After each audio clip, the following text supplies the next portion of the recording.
ఎర్ర తోటకూర కావలసిన పదార్థాలు: ఎర్ర తోటకూర, ఉల్లిపాయలు, ఆవాలు, జీలకర్ర, మినప్పప్పు, పల్లీలు, పుట్నాలు, ఎండుమిర్చి, ఉప్పు మరియు పసుపు. ముందుగా తోటకూరని ఉప్పు నీళ్ళలో వేసి మట్టిపోయేంత వరకు 2 సార్లు బాగా వాష్ చేసి ఆరబెట్టుకోవాలి. ఇప్పుడు ఒక కడాయిలో పల్లీలు వేయించుకోవాలి. పల్లీలు బాగా వేగిన తర్వాత కొద్దిగా పుట్నాలు కూడా యాడ్ చేసి వేయించుకోవాలి. పుట్నాలు ఆల్రెడీ వేగి ఉంటాయి కాబట్టి ఎక్కువసేపు వేయించాల్సిన అవసరం లేదు. కొంచెం సేపు ఉట్టిగా అలా వేయించి చల్లారబెట్టుకుంటే సరిపోతుంది. ఇప్పుడు కడాయిలో కొద్దిగా నూనె వేసి జీలకర్ర, ఎండుమిరపకాయలు వేసి వేయించుకోవాలి. ఇప్పుడు ఈ మిశ్రమాన్ని మిక్సర్ జార్లోకి తీసుకుని దాంతోపాటు పుట్నాలు, పల్లీలు కూడా తీసుకుని కొంచెం సేపు చల్లారబెట్టుకోవాలి.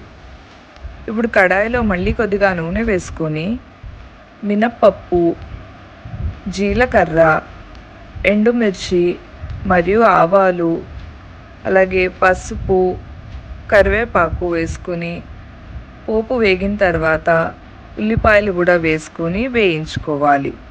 ఉల్లిపాయలు బాగా మగ్గిన తర్వాత సన్నగా తరిగి పెట్టుకున్న తోటకూర ఆకును కూడా వేసుకోవాలి. ఈ తోటకూర ఆకును కూడా బాగా వేయించుకోవాలి.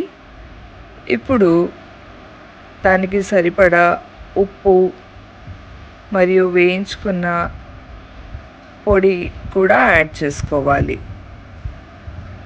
మామూలు తోటకూర కంటే ఈ తోటకూర చాలా మంచిది. దీనివల్ల ప్రోటీన్, ఫైబర్ కూడా బాగా అందుతుంది. దీన్ని చపాతీలో కానీ అన్నంలో కానీ తింటే చాలా బాగుంటుంది.